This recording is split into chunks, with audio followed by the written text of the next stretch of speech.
So that is why I think, probably more than anything else, that is why many people tend to have more of,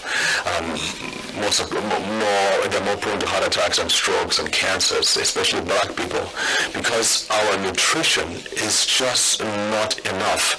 Remember I showed you the quote about the Nobel Prize winner who discovered the AIDS virus, and he was asked the question. He said, why is it that sub-Saharan Africa, that's Nigerians included, why Nigeria and other countries tend to have higher levels of HIV? And he pointed to their food.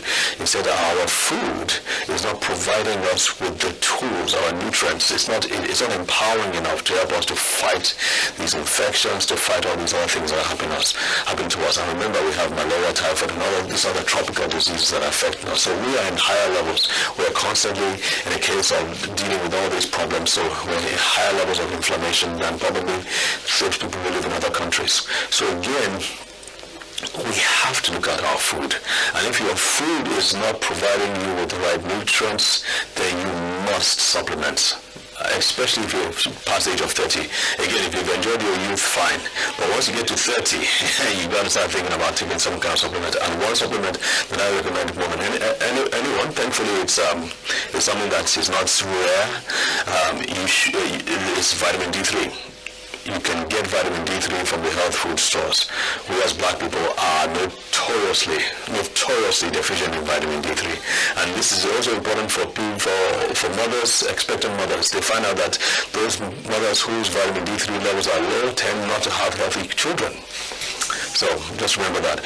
Now, so what are the things that are pro-inflammatory? So fried foods, if you're always eating akara, fried plantain, that oil, that groundnut oil, that canola oil, what's another word for oil? Anyway, the oil, whether it's palm oil or groundnut oil that you're using to fry, or those people who are there are frying, using to fry all these different things that you eat, what we found out is that the heating of these oils to very high temperatures changes their composition and makes them really harmful to the body, and they can cause they change their chemical composition and making them release chemicals that can damage the lining of the blood vessels and damage our tissues.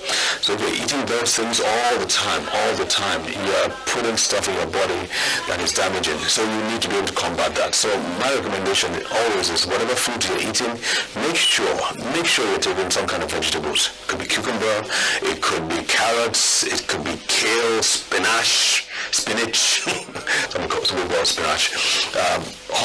Make sure you wash them all. Be sure you wash them, because that could cause another problem, but make sure they're very well disinfected.